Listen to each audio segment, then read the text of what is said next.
alternativa comprovadamente ineficaz também, né? No caso da cloroquina, uma medicação extremamente perigosa a pessoas que têm cardiopatias, né?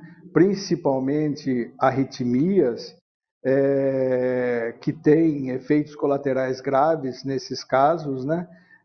Eu acredito que houve sim um erro muito grave, né? O crasso.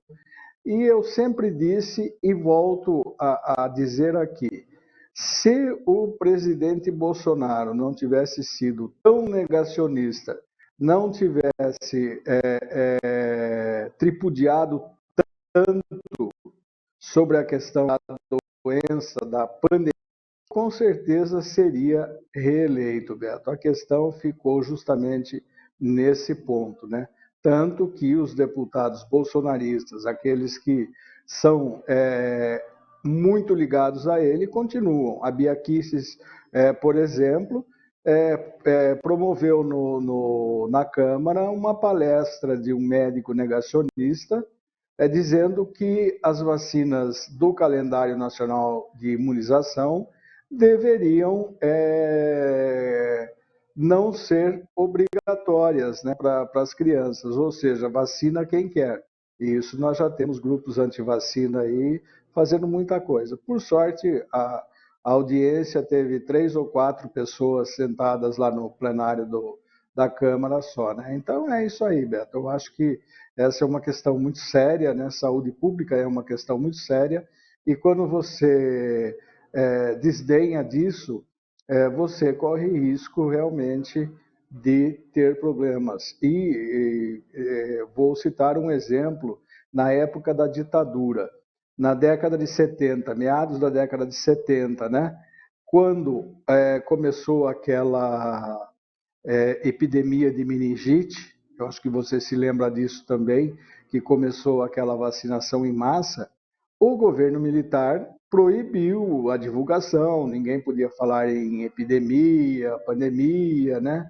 Em grande contaminação, mas ele foi muito rápido na questão da vacina e isso talvez tenha controlado a situação, e pouca gente não percebeu que aquela vacinação em massa que houve, inclusive com aquelas pistolas, né, que disparavam o imunizante no corpo, né, da pessoa. Eu tomei essa vacina, né, na época na escola.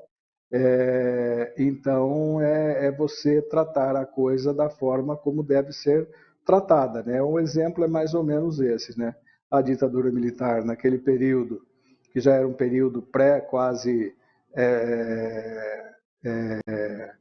em que começaria a ser discutida a abertura, né? Ela fez o certo, ou seja, ela não deixou a coisa transparecer e vacinou todo mundo e fez aquela campanha de vacinação em massa, o que não ocorreu com a Covid, infelizmente, embora depois que tenha começado, isso levou assim a grande parte das pessoas se vacinarem. Mas só para você ter uma noção do que é essa situação, a diferença em Limeira entre aquelas pessoas que se vacinaram e as que tomaram a primeira dose e não voltaram para tomar a segunda, continua em torno da casa dos 30, 35 mil, ou seja, 35 mil pessoas que tomaram a primeira dose e não completaram a imunização.